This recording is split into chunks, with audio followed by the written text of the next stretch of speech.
Assalamualaikum warahmatullahi wabarakatuh. Alhamdulillah alladzi anzala kitabana alladzi anzala labdil kitaba wa lam yaj'al lahu iwaja. Asyhadu an la ilaha illallah wahdahu la syarika lah wa asyhadu anna Muhammadan abduhu wa rasuluhu la nabiyya ba'dah. Allahumma salli wa sallim wa barik ala Muhammad wa ali Muhammad kama sallaita wa sallamta wa barakta ala Ibrahim wa ali Ibrahim innaka Hamidum Majid. Amma ba'du fa ya ibadallah ittaqullah. Jamaah, kajian kita masih surat Al-Mujadilah. Insyaallah pagi ini kita mulai ayat nomor 12.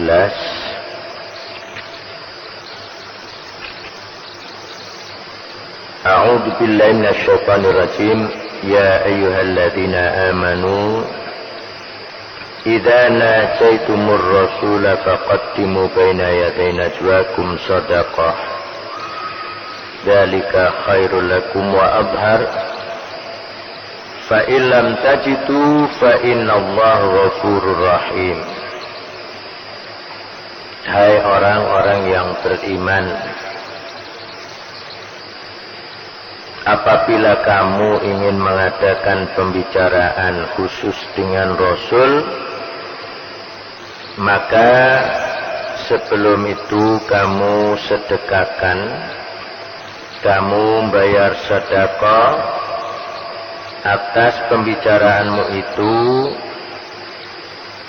Itulah yang lebih baik bagi kamu dan lebih bersih. Fa ilam tajidu, jika kamu tidak mempunyai, fa innallaha ghafurur rahim, maka sesungguhnya Allah Maha Pengampun lagi Maha Penyayang. Jemaah sekalian yang berbahagia, yang lalu kita kaji banyak orang-orang kafir saat itu yang mengadakan pembicaraan khusus atau rahasia, tapi semua isinya yaitu maksiat kepada Rasul. Maka setelah itu kita orang yang beriman dibolehkan membicarakan semuanya itu asal untuk menegakkan agama Allah dan mendukung Rasul.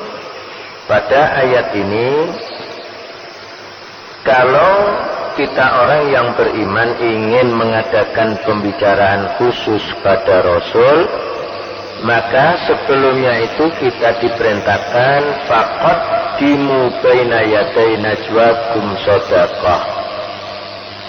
Diperintahkan Allah untuk bersedekah, tapi bukan untuk Rasul, diberikan pada fakir miskin. Itulah dengan perintah-perintah seperti itu, maka semua kebaikannya itu kembali pada kita sendiri. Atau dalam hal ini yang dikisahkan, jika ada orang yang ingin mengadakan pembicaraan khusus pada Rasul, saat itu mereka yang berjumpa dengan Rasul, maka dengan adanya itu, kebaikan-kebaikan itu bukan untuk Rasul, bukan untuk Allah.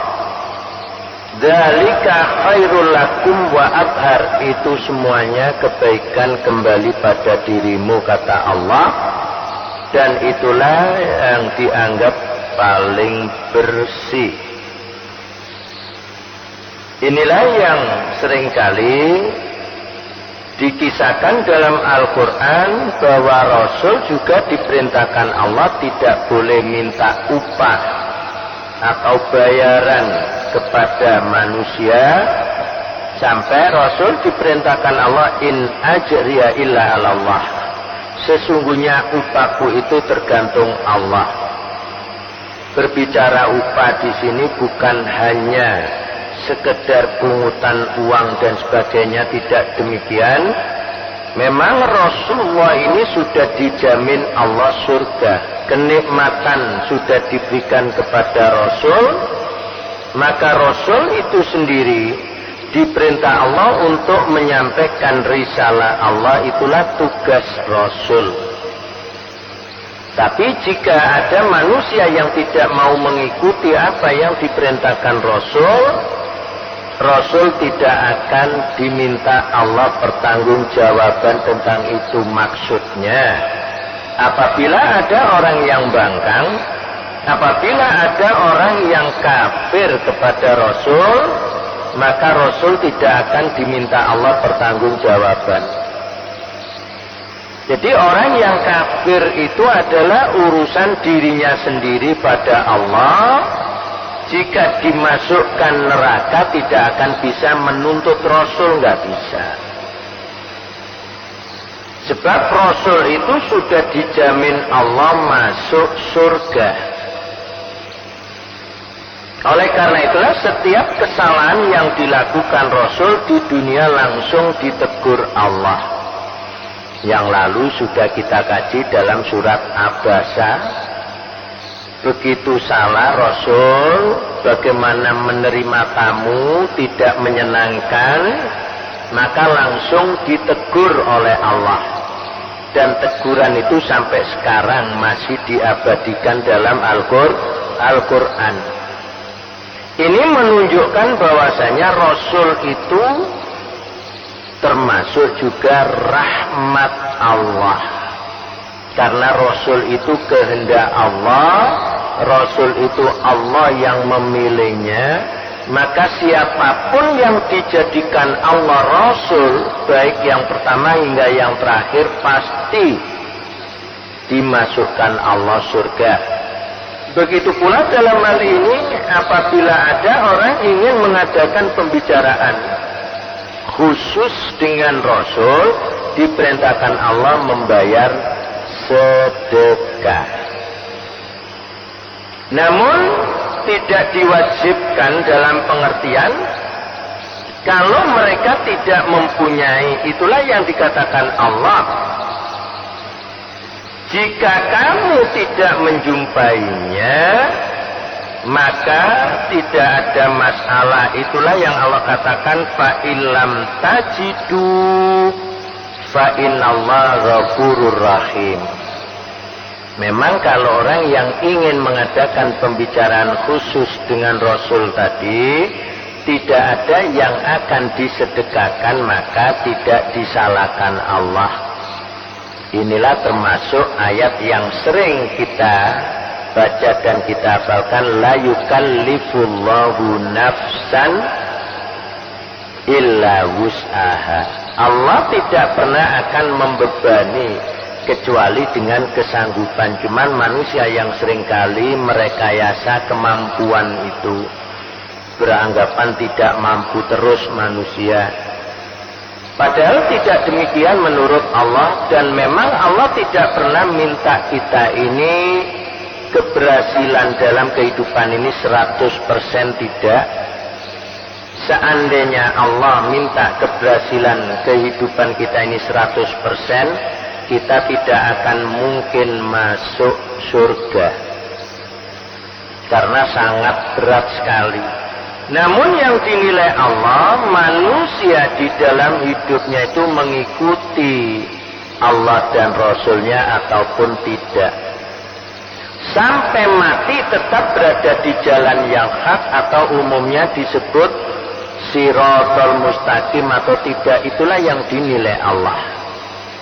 Jika manusia itu sudah tidak di atas Shiratal Mustaqim menurut Allah, maka tetap tidak akan mendapatkan pertolongan Allah.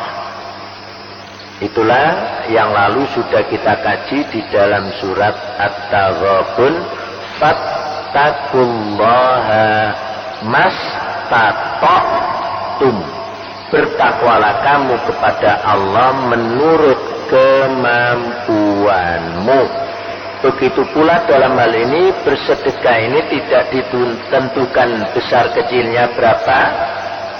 yang harus dibayarkan untuk sedekah sebelum mengadakan pembicaraan khusus kepada Rasul. Yang jelas perintahnya disuruh bersedekah. Tentunya menurut kemampuan orang tersebut. Itulah ayat lanjutannya, fa illam tajidu, jika kamu tidak mempunyai untuk disedekahkan, tidak ada masalah. Fa innallaha ghafurur rahim, karena Allah itu Maha Pengampun lagi Maha Penyayang. Ayat nomor 13, Allah mulai dengan kalimat tanya.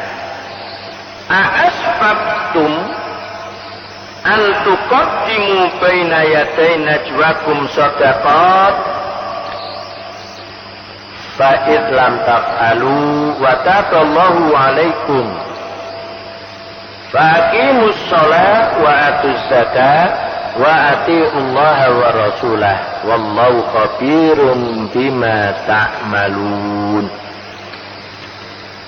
Apakah kamu merasa berat dan takut akan menjadi miskin apabila kamu bersedekah sebelum kamu mengadakan pembicaraan khusus kepada Rasul?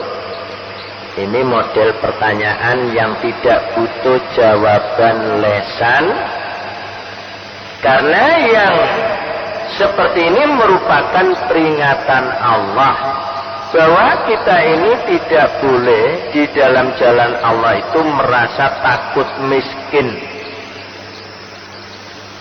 Apapun yang kita lakukan di jalan Allah pasti akan diganti Allah dengan yang lebih baik.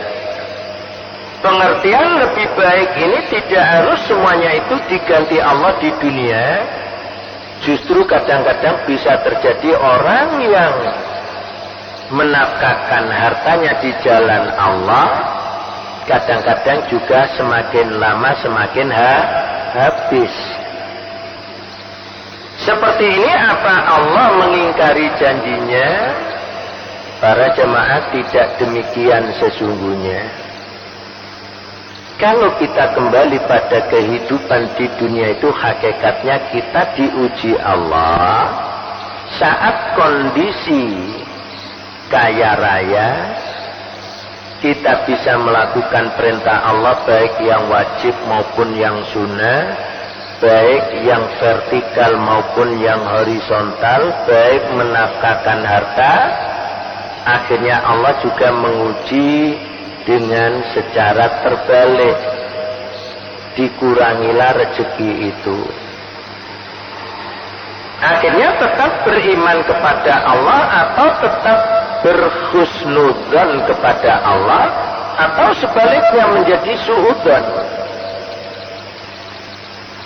Seandainya ada orang diuji Allah dengan diberikan harta benda yang banyak, mentaati aturan Allah, tapi setelah hartanya dihabiskan menjadi miskin, maka kalau seseorang itu terus suudzon kepada Allah, atau dengan mengatakan mana kebenaran janji Allah, katanya Allah tidak pernah mengingkari janji. Kalau ada orang yang benar-benar bersyukur, la in syakartum la azidannakum wa la in kafartum inna adzabi lasyadid, ternyata sekarang hartaku semakin habis, tidak semakin tambah. Mana janji Allah, jika kamu bersyukur pasti akan aku tambah. Hati-hati para jemaah, kita tidak bisa melakukan hal seperti itu. Karena memang ujian Allah itu baik diberi kekayaan maupun dikurangi hartanya, itu pun juga termasuk ujian. Saat diuji dengan harta yang banyak lulus umpamanya demikian, tapi sebaliknya diuji dengan dikurangi hartanya malah suudzon kepada Allah. Inilah yang tidak dibenarkan Allah sebagai seorang mukmin.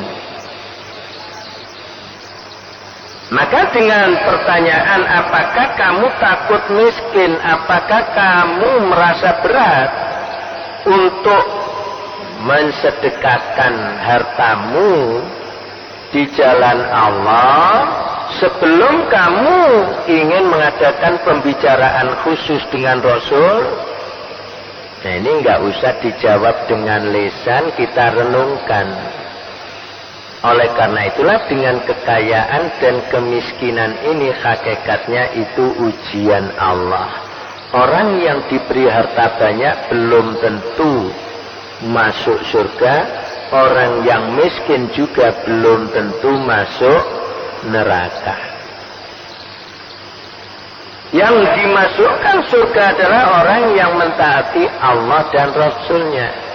Mayuti illaha wa rasulahu yudkhilhu jannatin tajri min tahtiyal anhar. Siapa yang taat pada Allah dan Rasulnya, maka dialah yang akan dimasukkan Allah surga yang mengalir di bawahnya sungai-sungai.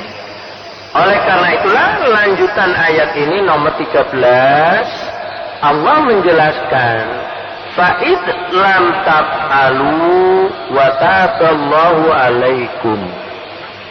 Jika kamu tidak bisa melakukannya, maka Allah telah memberi tobat kepadamu, nggak ada masalah semuanya itu. Tapi dengan catatan tidak bisa melakukan itu bukan karena ada unsur sengaja membangkang, karena memang tidak ada yang untuk disedekahkan. Kembali pada ayat sebelumnya. Kalau sudah diampuni Allah, maka orang itu dianggap juga sudah mendapatkan kebaikan. Maka yang diperintahkan Allah, lanjutan ayat bagian akhir dari nomor 13 ini, fa'aqimus sholah. Maka hendaklah kamu menunaikan atau mendirikan sholat. Wa atuz zakat, dan membayar zakat. Bila menjadi orang yang dilebihkan Allah rezeki. Kalau sudah berbicara zakat, para jamaah, ini menjadi ketetapan yang wajib. Itulah yang disebut adanya Islam dengan rukunnya. Di antara rukun Islam adalah zakat. Jika ada orang Islam yang dilebihkan Allah rezekinya, kemudian tidak mau membayar zakat, maka di sini yang bermasalah besar. Orang Islam yang kaya raya, sholat tekun, puasa tidak pernah punya hutang, misalnya demikian. Kemudian haji dilakukan setiap tahun, tidak seumur hidupnya sekali, tidak tiap tahun berangkat haji. Tapi kalau zakat tidak dibayarkan, maka semua ibadah itu akan tertolak. Lain dengan sedekah. Zakat dengan sedekah berbeda. Sedekah itu menurut keikhlasan kita.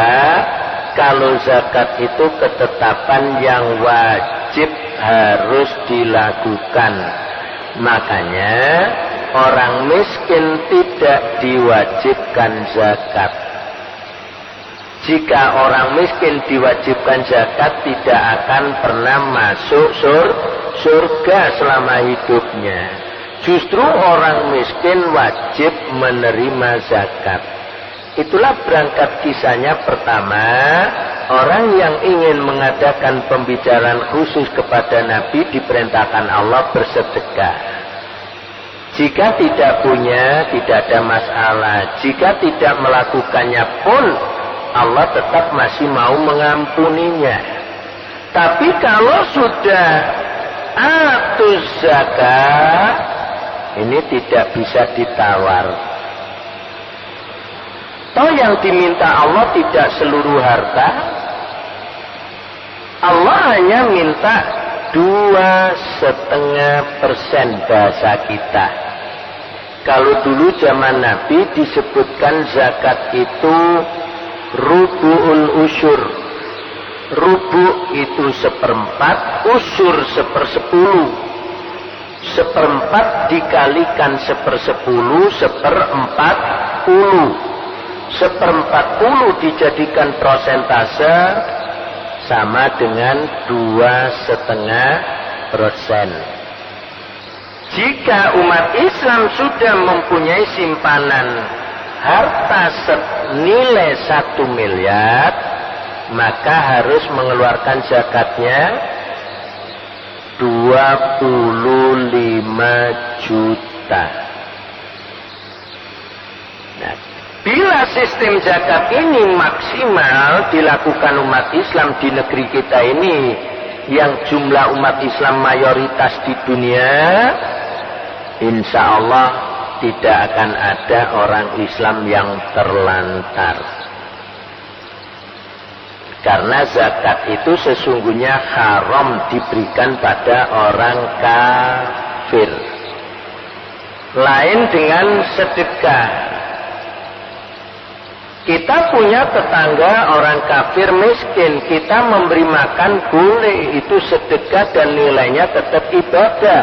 Tapi kalau zakat dilarang Allah memberikannya kepada orang kafir. Orang miskin tapi saudara kita sesama muslim.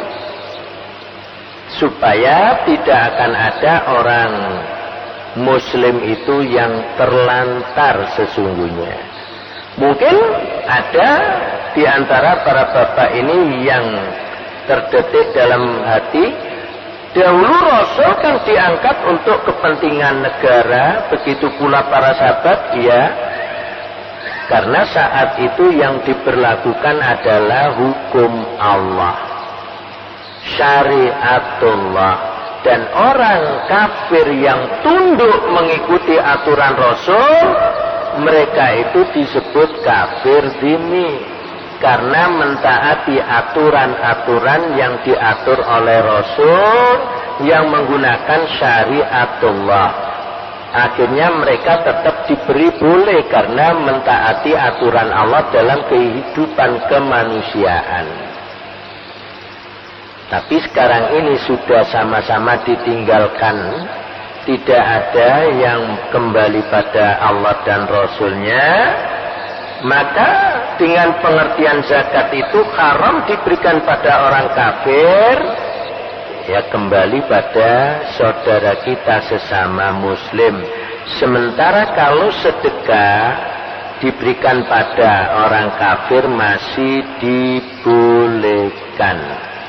Ketahuilah, kalau ada orang Islam tidak pernah bayar zakat, harta yang dimilikinya menjadi haram, meskipun itu bersumber dari yang halal. Tidak bisa dipakai hukum balik.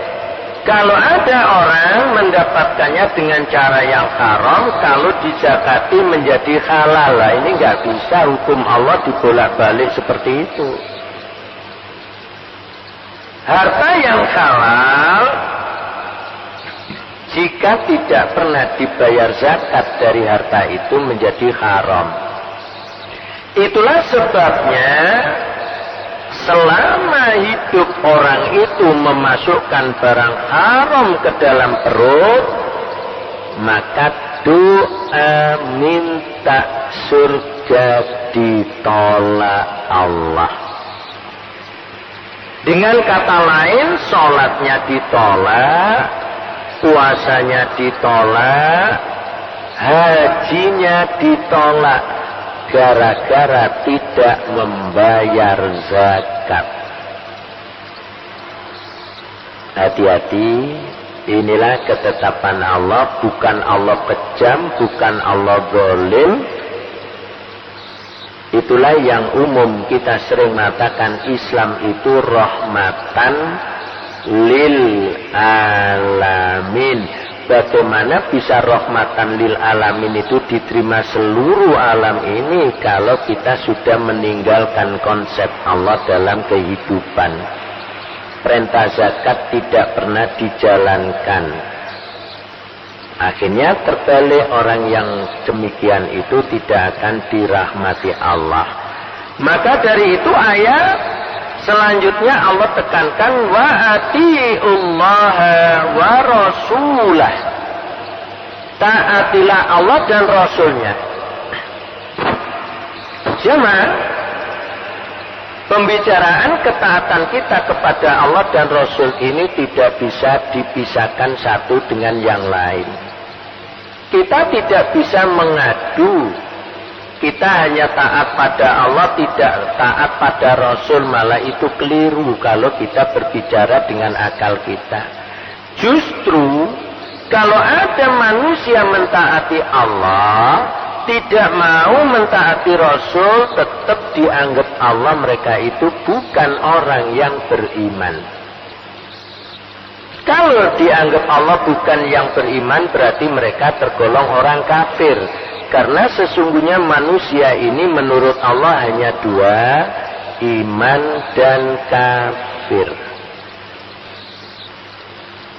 Justru kalau kita berbicara orang kafir saat itu yang hidup bersama Rasul, jika ditanya mereka itu siapa yang menciptakan langit, siapa yang menciptakan kamu, mereka akan menjawab Allah.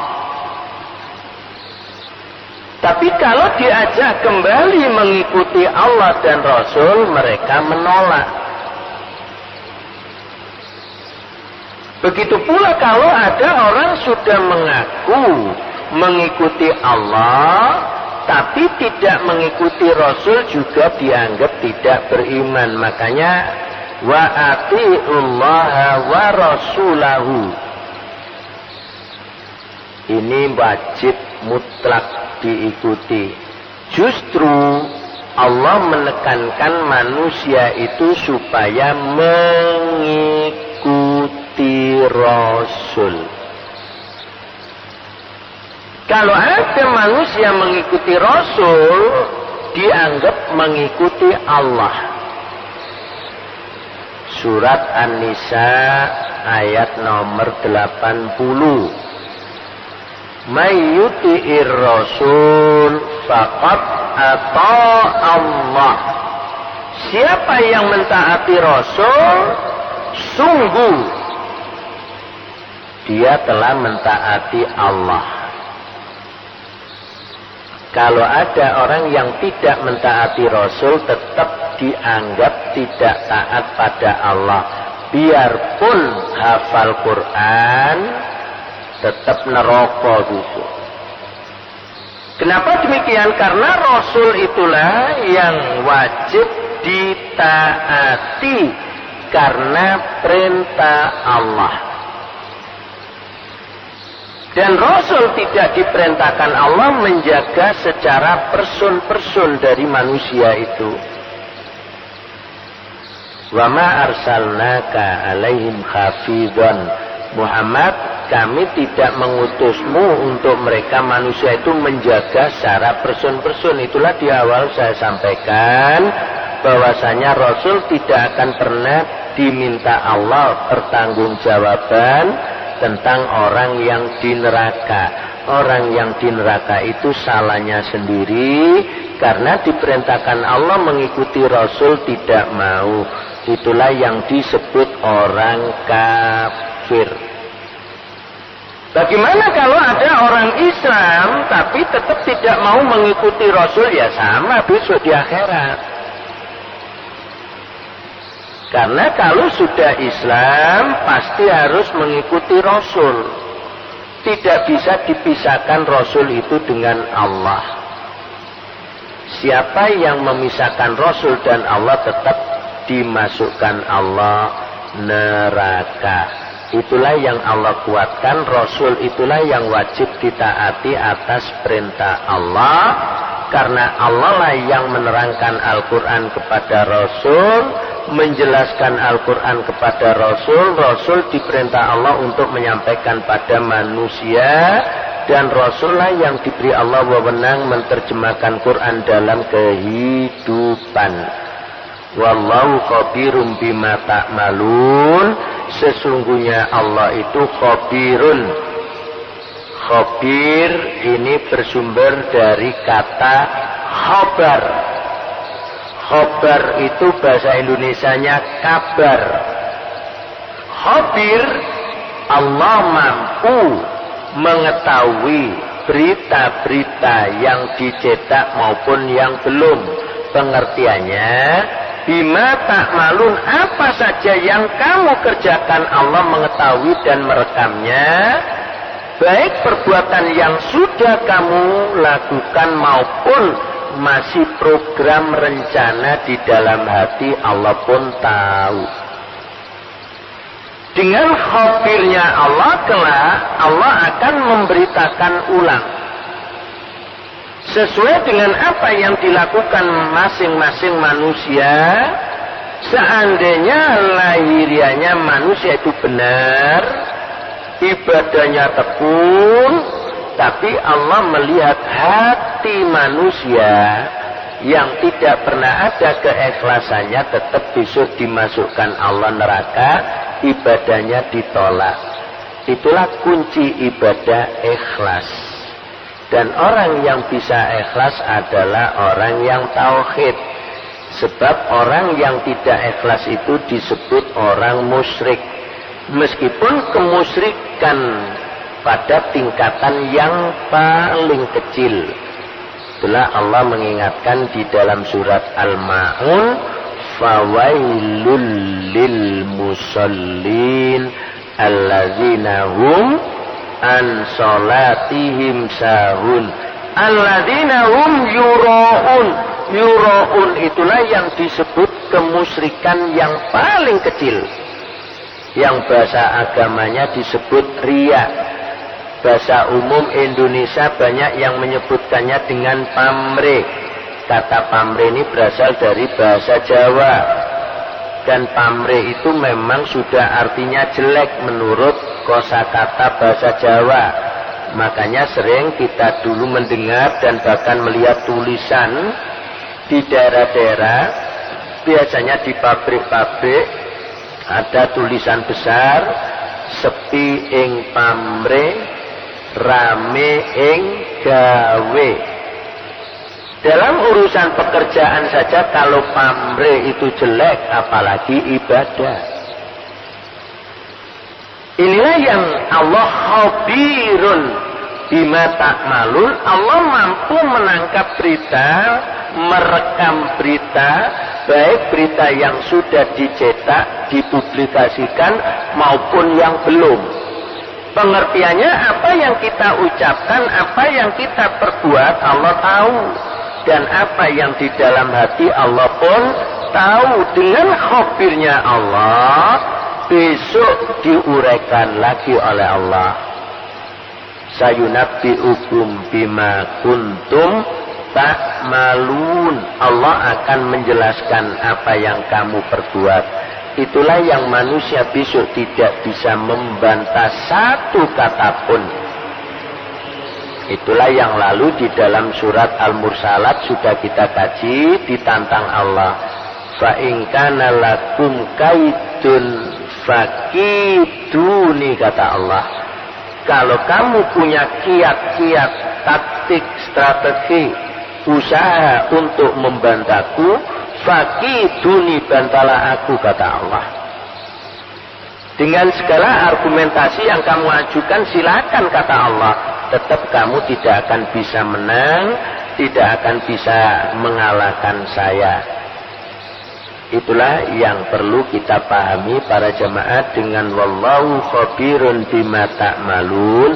Bukan di dunia ini, karena di dunia ini orang kafir pun masih diberi Allah kenikmatan yang melimpah ruah, tapi tidak pernah ada orang kafir itu masuk surga. Mudah-mudahan dengan keterangan ini kita semuanya memahami dan bisa mengambil pelajaran agar kita bisa meningkatkan iman tauhid kita, supaya kita di dalam ibadah selama hidup ini bisa ikhlas karena Allah. Aku qouli hadza wa astaghfirullah li wa lakum innahu wal ghafurur rahim. Silakan kalau ada yang perlu sampaikan, monggo, saya berikan waktu. Saya tunggu. Nggih, monggo Bapak.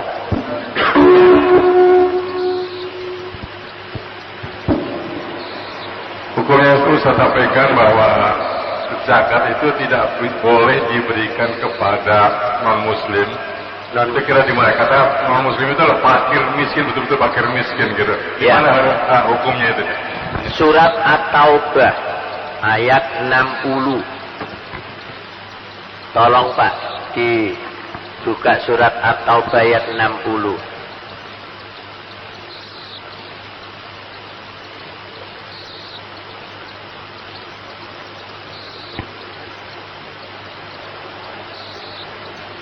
Nggih, Bismillah. terjemahnya mawon. Sesungguhnya zakat-zakat itu hanyalah untuk orang-orang fakir, orang-orang miskin, pengurus-pengurus zakat, para mu'alaf yang dibujuk hatinya untuk memerdekakan budak, orang-orang yang berutang untuk jalan Allah, dan orang-orang yang sedang dalam perjalanan sebagai suatu ketetapan yang diwajibkan Allah. Dan Allah Maha mengetahui lagi Maha bijaksana. Orang mu'alaf itu orang kafir masuk Islam diberi zakat, berarti orang kafir nggak boleh. Ya sama, syaratnya harus muslim. Bukan fakir miskin yang kafir. Yang diberi zakat mu'alaf yang masuk Islam. Orang kafir masuk Islam berhak mendapat zakat, orang kafirnya enggak. Makanya di sana disebutkan Allah innamas shadaqat lil fuqara wal masakin.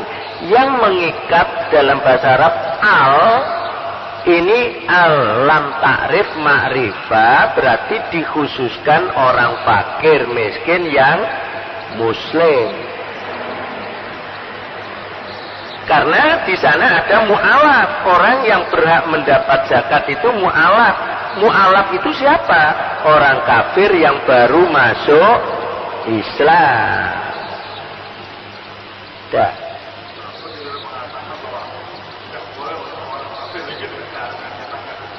Nah itu tadi mu'alaf itu Bapak. Mu'alaf itu kan orang kafir masuk, berarti diberi zakat, berarti yang kafir ya enggak. Ingat, keputusan Allah ini di samping keputusan hukum juga sarana dakwah. Tapi kita sekarang dakwah dengan apa? Budaya. Inilah yang enggak karu-karuan. Islam bukan budaya. Islam itu hidayah. Tapi yang dibesar-besarkan sekarang budayanya. Islamnya ditinggal, budaya Islam. Contoh yang paling gampang, tombo hati 5 wernane. Maca Quran nangen-nangen sak manane. Ayo sekarang kalau diajak maca Quran nangen-nangen sak manane enggak ada yang mau. Tapi nek menyanyi tombo hati, dikumandangkan. Dan beranggapan kalau menyanyikan lagu religi dapat pahala, dari mana? Wong menyanyi kok dapat pahala. Lah kalau menyanyi dapat pahala lah enak omai rama lah. Ganjarane akeh. Duite akeh, bojone akeh, mati surga. Ndak ada niat dakwah itu dengan Quran. Nabi pernah mengeluh, Pak. Ya Allah, kaumku melecehkan Quran, ya Allah. Surat Al-Furqan, tolong Pak, dibuka Pak. Surat 25. Ayat 30. Wa qala Rasul, ya Rabb inna qaumi ittakhadhu hadzal Qur'ana mahjura. Ya, ayat 30, tolong. Katakanlah Rasul, ya Tuhanku, sesungguhnya kaumku menjadikan Al-Quran ini sesuatu yang tidak diajukan. Nah, niki bahasanya seperti itu. Sesuatu yang tidak diajukan kalau bahasa akhir zaman melecehkan Quran. 30. Jauh-jauh Rasul mengadu pada Allah, kita tidak pernah mendengar mengadunya Rasul. Allah mengabadikan dalam Quran. Kita percaya ayat ini atau kita percaya rakyat? Wajib ikhtiar di situ. Semua orang mengatakan Al-Quran tidak relevan dalam kehidupan akhir zaman. Hati-hati. Semuanya bicara begitu. Bahkan ada perintah jangan bawa-bawa Quran dalam kehidupan kemanusiaan. Karena kita tidak satu agama. Hati-hati. Ini indah tapi penipuan.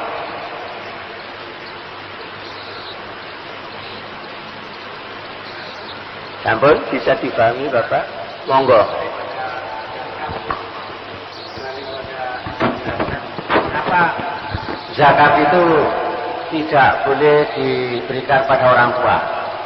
Orang tua tidak boleh dizakati karena orang tua tanggung jawab kita. Padahal miskin orang tua. Iya, itulah tanggung jawab kita. Bukan kita zakati wong tua itu. Rasulullah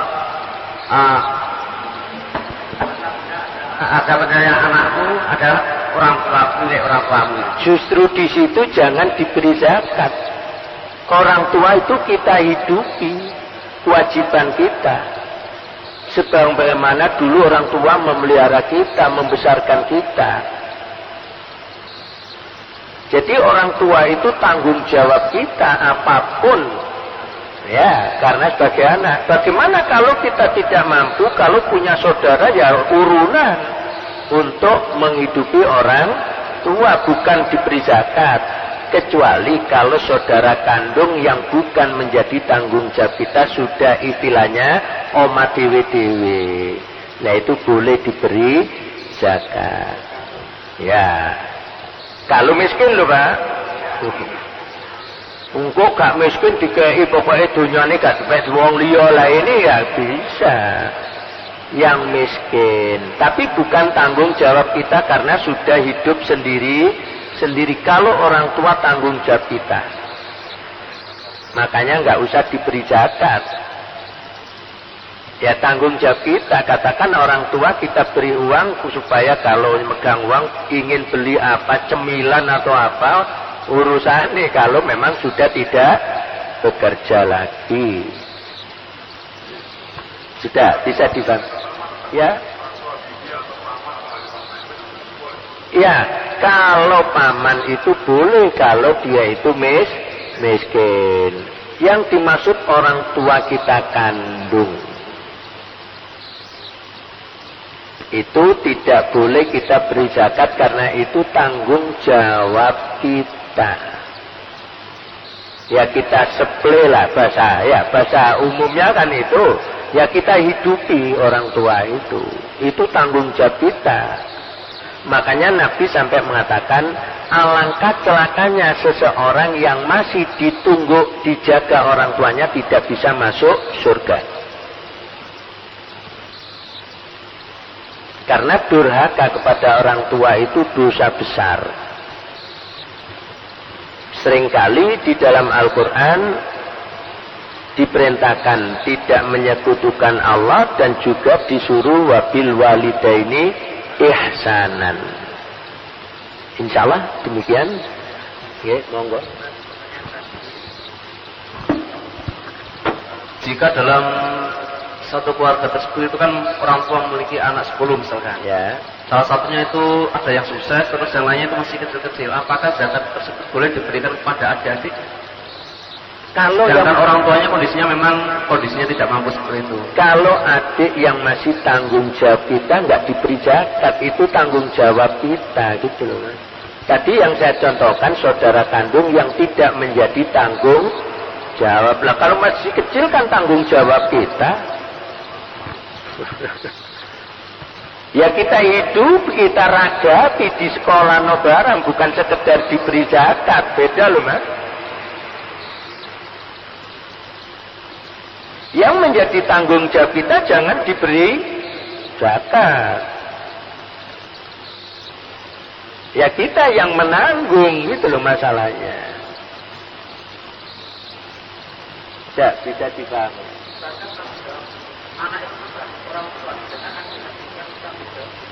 Iya, wong sakniki sampean dadi dulur kandunge lah dhisik cilik-cilik. Lah nek wong tua gak mampu, ya kuwabe sampean istilahnya penopang atau apa niku yang menyangga di situ keluarga, tanggung jawab sebagai seorang anak yang sudah diberi Allah kemampuan.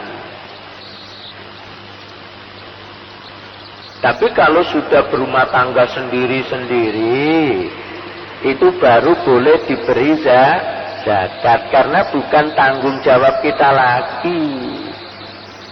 Tidak ada orang yang mau mas rumah tangga disetir itu, kabeh kepingin nyetir dewe-dewe. Tapi karena tidak mampu, ya kewajiban kita sebagai saudara kandung, saudara semuslim agama, dan itulah baru dibolehkan memberi zakat.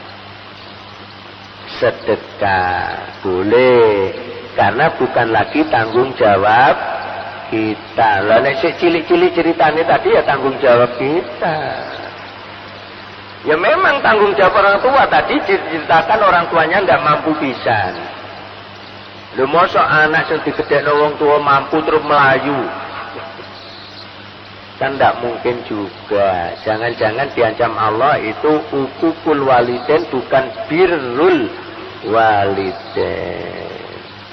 Birrul waliden itu waduh besar sekali nilainya. Makanya tadi di awal saya sampaikan Nabi mengancam alangkah celaka orang yang masih dijaga orang tua tidak masuk surga. Ya, bisa dibantu. Ye, monggo. Untuk perhitungan zakat, Apa? Perhitungan zakat Ya. apakah dihitung dari pendapatan total ataukah setelah dikeluarkan dari seluruh pengeluaran selama 1 bulan itu sisanya dizakati? Ataukah seperti itu? Itulah yang sekarang modelnya seperti itu semuanya, wallahu alam. Tapi dalam kisahnya dahulu zaman Nabi, yang penting dalam putaran 1 tahun punya senilai nisabnya wajib zakat. Lah nisabnya berapa? Menurut orang-orang yang menetapkan dalam fikih itu ada 85 gram emas murni yang paling sedikit. Yang paling tinggi 96 gram emas murni. Kalau ada perbandingan ini, karena nisab itu batas minimal, pilihlah yang minimal aman. Pilih berapa? 85 gram emas murni. Jika Anda punya simpanan 85 gram emas murni nilainya, wajib zakat. Oleh karena itulah berbicara yang dizakati itu apa? Harta simpanan. Sebab orang menyimpan itu kalau harta menyebabkan masuk neraka. Kalau menyimpan istri rusak rumah tangga. Bukan berarti kalau harta harus dijakati, kalau punya simpanan istri ya dijakati pisan lah, keliru. Nabi pernah mengatakan silakan kamu menggali bumi sampai 7 lapis bumi. Kira-kira berapa mil? Kira-kira tok mau. Salah gak dihukum kok. 7 lapis bumi, kira-kira kedalaman itu berapa mil? Ya, kamu simpan barangmu, selama kamu keluarkan zakat, aman. Makanya Islam itu nggak boleh monopoli. Silakan nimbun, tapi keluarkan zakat. Sebab semakin banyak yang ditimbun, semakin banyak yang harus dikeluarkan. Tadi saya contohkan 1M 25 juta. Kalau 1 triliun berapa?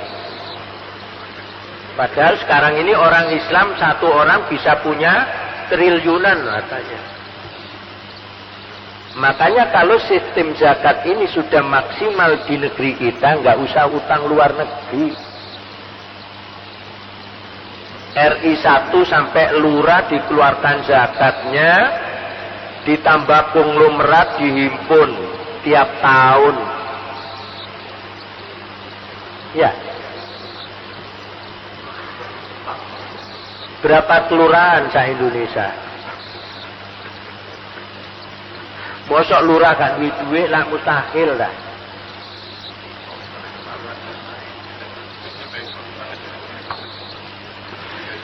Dikeluarkan zakatnya dari tingkat lurah sampai RI 1, ditambah konglomerat, dikumpulkan uangnya. Nah inilah rahmatan lil alamin dengan zakat. Itulah wong sistemnya. Kita mengharap rahmatan lil alamin, hukum Allah ditendang. Kapan bisa rahmatan lil alamin? Ya? Monggo Pak, terakhir silakan. Orang muslim yang tidak sholat, tidak puasa itu wajib terima zakat apa enggak? Upayakan yang sholat dulu, yang taat dulu. Kenapa demikian? Dengan istilah orang muslim yang tidak sholat, tidak puasa itu sesungguhnya orang fasik.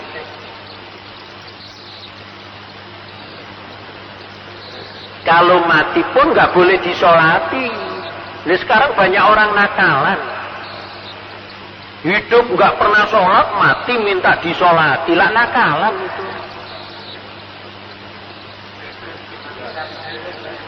Seandainya kita kompak, kita mendidik masyarakat, pembicaraan di atas masyarakat harus mendapatkan pendidikan. Kita tidak pernah mengikuti konsep Allah. Allah melarang itu. At-Taubah 84 Pak. Nanti dikira pendapat saya ini loh yang susah. Quran itu larangannya. Surat 9 ayat 84. Surat At-Taubah. Dan janganlah kamu sekali-kali menyembayangkan jenazah seorang yang mati di antara mereka, dan janganlah kamu berdiri mendoakan di kuburnya. Sesungguhnya mereka telah kafir kepada Allah dan Rasulnya, dan mereka mati dalam keadaan fasik. Mati dalam keadaan fasik. Tidak boleh disolati, tidak boleh didoakan. Siapa saksi kunci? Keluarga. Seandainya seorang A misalnya, A ini ngaku Islam, tapi selama Islam nggak pernah sholat, punya anak, ini anaknya jadi kiai misalnya. Ini pun nggak boleh nyolati, biarpun anaknya jadi kiai. Lu kan kasihan bapak kandung saya. Kalau orang yang mempunyai anak soleh, sesungguhnya kewajiban anak soleh ini mendoakan orang tuanya, ya kalau sesama muslim dan taat ibadah. Kalau bapaknya ini nggak pernah sholat, mulai mengaku Islam, berumah tangga, baca syahadat juga waktu nikah, tapi setelah itu nggak sholat, apalagi nikahnya di Masjid Mujahidin. Setelah nikah nggak pernah ke Masjid Mujahidin, mek nikahan tok. Sekarang kan ngetren begitu. Tapi setelah nikah nggak pernah sholat. Maka kalau punya anak-anaknya jadi ustadz, jadi mubaligh, jadi kiai, kalau yang benar-benar berdoa saat masih bapaknya hidup, setiap habis sholat 5 waktu, ya Allah, mengadu pada Allah, saya punya bapak ini kok mokong ya Allah, punya bapak yang nggak sholat ya Allah, bagaimana nasib bapakku nanti ya Allah, bukalah hatinya ya Allah. Itu boleh kalau dia masih hidup. Dibiarkan malah dibenci, tapi nek mati disolati, oh ndak bisa, dilarang. Ya ndak boleh, itu tadi dilarang.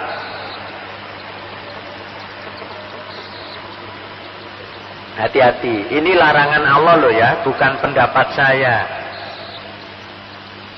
Ya seandainya ada yang dablek, disolati, didoakan ayat 80. Taubah juga.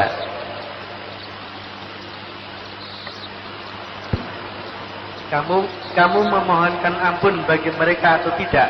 Kamu memohonkan ampun bagi mereka adalah sama saja.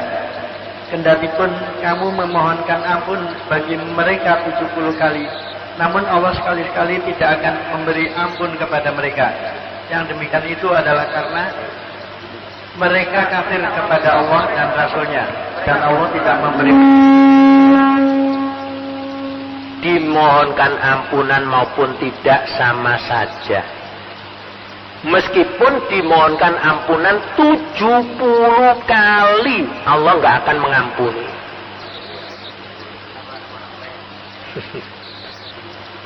Makanya kalau belum mati didoakan. Ya Allah, bapak saya ini kasihan ya Allah.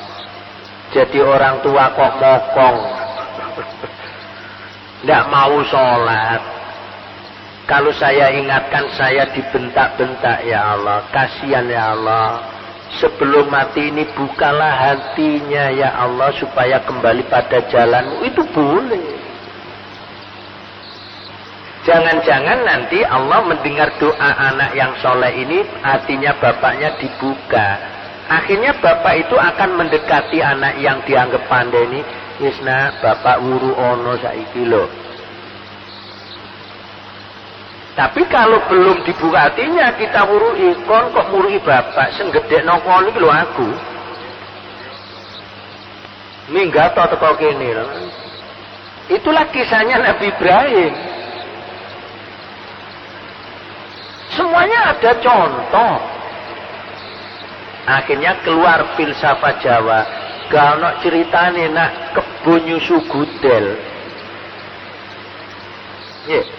Kan tidak ada kerbau itu nyusu gudelnya, tidak ada gudel yang nyusu kerbau. Kapak-kapano aku iki wong tuamu nak. Ono ne awakmu iku mergo ono aku. Lho saiki bapak kok mbok tuting-tuting lah. Iya enggak benar juga. Sebagai anak yang soleh tidak boleh tuting-tuting wong tua. Wa sahibhuma fid dunya ma'rufa. Itulah setiap habis sholat 5 waktu, sholat tahajud kita menangis pada Allah. Ya Allah kasihan bapakku ya Allah. Makanya sebelum mati ini ya Allah bukalah hatinya. Sebab yang bisa membuka hati hanya Allah. Ya muqallibal qulub, sabbit qalbi ala dinik. Yang bisa membolak-balikan hati hanyalah Allah. Tapi ingat, Allah tidak pernah menghendaki manusia kafir. Orang kafir itu kehendak dirinya. Itulah yang diwajibkan ikhtiar oleh Allah. Ikhtiar itu memilih, milih iman atau milih kafir. Insya Allah demikian Bapak. Mudah-mudahan dengan keterangan ini semuanya kita bisa mengambil manfaatnya agar kita tidak tertipu oleh gemerlapnya dunia, tidak tertipu oleh ucapan yang seenaknya sendiri dianggap benar, padahal itu salah menurut syariat Allah. Mudah-mudahan Allah mengampuni dosa kita, Allah menerima amal ibadah kita, dan menjadikan ilmu yang kita kaji ilmu yang bermanfaat. Itulah tanda hamba Allah yang berbahagia. Assalamualaikum warahmatullahi wabarakatuh.